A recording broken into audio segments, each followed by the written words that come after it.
गणेंद्र भारद्वाज जी, ये किस तरीके का ट्रेंड है? कानून अपने हाथ में लेंगे, पुलिस प्रशासन पर पत्थर चलाएंगे, अगर अतिक्रमण हटाने प्रशासन जाएगा तो प्रशासन पर पत्थर चलाएंगे, क्या ये सही है?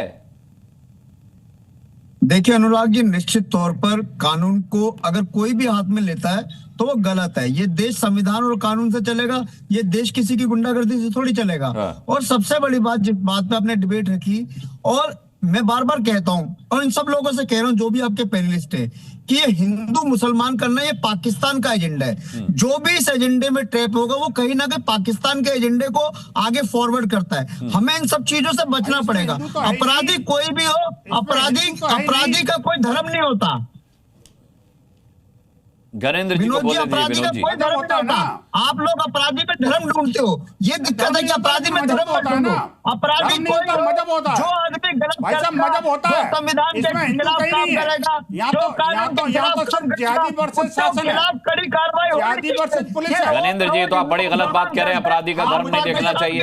ये तो आप बड़ी गलत बात कह रहे हैं, अपराधी का धर्म नहीं देखना चाहिए। आपकी सहयोगी पार्टी जब तक आप कांग्रेस के साथ थे, उन्होंने हिंदू आतंकवाद का एक कैंपेन चलाया था, फिर उन्होंने धर्म देखा। मतलब ये क्या बात हो गई? अपने अपने पॉलिटिकल मंसूबे पूरे करने के लिए आप आतंकवाद में भी धर्म देख लें, आप अपराध में भी धर्म देख लें, और जब आपकी बारी आए, जब आपको डिफेंड करना हो, तो आप कहें कि किसी भी अपराधी का धर्म नहीं देखे जाना चाहिए। अजमल आमिर कसाब का क्या धर्म था? क्या उसका धर्म आतंकवाद था? कह रहा हूं अनुराग, मैं फिर कह रहा हूं, किसी आतंकवादी का, किसी क्रिमिनल का, किसी अपराधी का कोई धर्म नहीं है। जो धर्म के एंगल से देखता है वो पाकिस्तान के एजेंडे को आगे बढ़ाता है। ये हिंदू मुसलमान करना, धार्मिक उन्माद फैलाना, ये पाकिस्तान का एजेंडा। पाकिस्तान चाहता है कि हमारे देश में लोग हिंदू मुसलमान में बढ़े। यानी गणेंद्र भारद्वाज का प्रदीप, ठीक है, प्रदीप भंडारी, गणेंद्र भारद्वाज का सीधा सीधा आरोप है कि आप पाकिस्तान के एजेंडे में फंस गए हैं। पाकिस्तान हिंदुस्तान में अपना एजेंडा चला रहा है और आप चलने दे रहे हैं हिंदू मुसलमान को लड़वा करके। अनुराग जी, पाकिस्तान के प्रेमी तो ये लोग हैं, जरा सुनिए पाकिस्तान प्रेमी गैंग को। अस्सलाम वालेकुम, मैं अमानतुल्लाह ओखला विधायक और चेयरमैन दिल्ली वक्फ बोर्ड। आज हमने यहाँ जो परसों रोहिंग्या के लोग जिस कैंप में रहते थे, 1 महीने का राशन, इन्होंने रोहिंग्याओं को जो लोग 1 महीने का राशन दे, ये क्या बात करेंगे हिंदू मुसलमान की? इनके लिए तो रोहिंग्याओं की बात करना भी मुसलमान की बात करना होता है। ये घुसपैठिया प्रेमी गैंग है। मैं बताता हूँ इनकी असली पोल, सुनिए। दिलदार नवाब, असमाल नवाब, इंजामुल हक, जियाउल हक, फैजुल शेख, अजरुल शेख, मुनिरुल शेख, इकबाल शेख, नूरुल शेख, हजरत शेख, अकबर अली, यूसुफ शेख, ये 13 लोग को मुर्शिदाबाद में हिंदुओं की हत्या के लिए, हरगोविंद दास और चंदन दास की हत्या के लिए इनको कन्विक्ट करा दिया कोर्ट द्वारा। सबके सब एक समुदाय से कैसे आते हैं? चलो इनके खिलाफ बोल के बताओ। पत्थर सब क्या हिंदू पत्थर उठाए हैं? हिंदू को क्यों डाल रहे हो? पहले हिंदू आतंकवाद शब्द को प्रयोग किया, जानबूझ के आपकी डिबेट में हिंदू पत्थरबाज शब्द का प्रयोग करना चाह रहे हैं। क्यों नहीं बोल रहे ये कि जब भी भले रामनवमी हो, भले गणेश पूजा हो, भले इलीगल अतिक्रमण हटाना हो, कोई एक वोट बैंक की हाथ में पत्थर लेके क्यों फेंकता है? भले वो सिक्योरिटी फोर्सेस पे फेंकना हो, भले धर्म पे फेंकना हो, भले पुलिस वाले पे फेंकना हो, और इसके खिलाफ कोई क्यों नहीं बोल रहा है? गणेंद्र जी जवाब दीजिए, आगे बढ़ता हूं।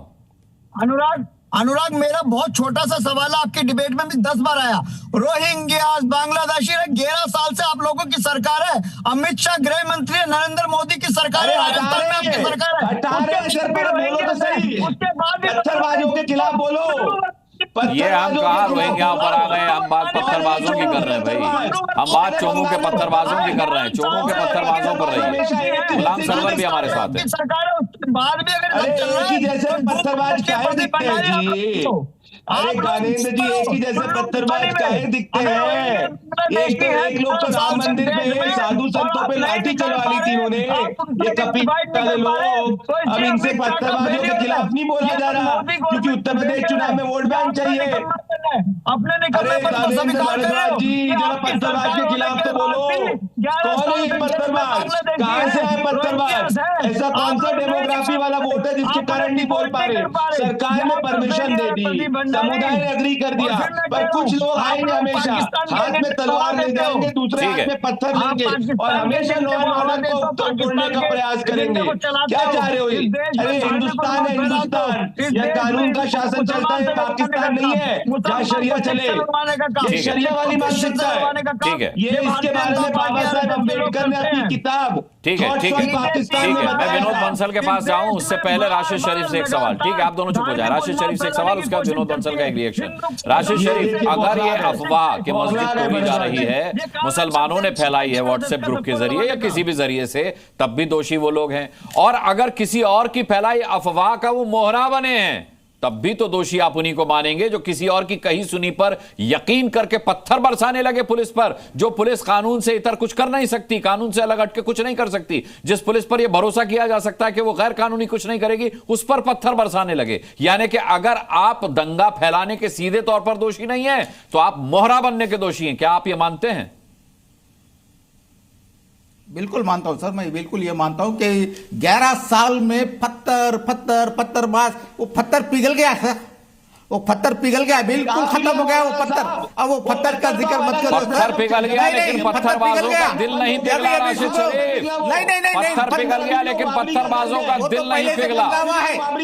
पत्थर, अब ये लोगों को सिर्फ ये लोगों को डिबेट पे बिठाओ, खाली पत्थरबाज, ये लोगों को डिबेट में बताओ, रामनवमी में पत्थर, गणेश चौथी में पत्थर, होली में पत्थर, इधर पत्थर उधर पत्थर, हो जाएगी। दूसरा काम हमारा मुसलमान पसंद हो गया, दूसरा काम कोई दूसरा काम है।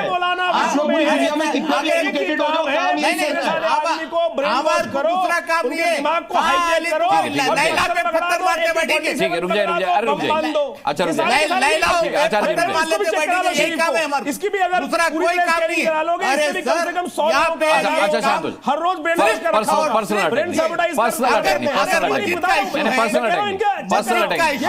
हम किसी आतंकी को डिबेट में नहीं बुलाते। आप सवाल हम पर उठा रहे हैं, आप सवाल, अरे आप इंडायरेक्टली हम पर सवाल उठा रहे हैं, जीनियस पर सवाल उठा रहे हैं। हम किसी आतंकी को नहीं बुलाते, हम किसी आतंकी को नहीं बुलाते। ना ठीक है, बताइए, आपकी स्क्रीन पे बैठे हुए दिखाई नहीं दे पत्थर किसने मारे? ना ठीक है, वो अरे वो डिफेंड कर रहे हैं, वो अलग बात है, लेकिन उससे वो अपराधी नहीं हो जाते। ठीक है, चोर को कहो ना चोर है, ठीक है, सर ठीक है। सर, ये मस्जिद का हमारे यहाँ कहावत है, जागी रही भावना जैसी। ठीक है।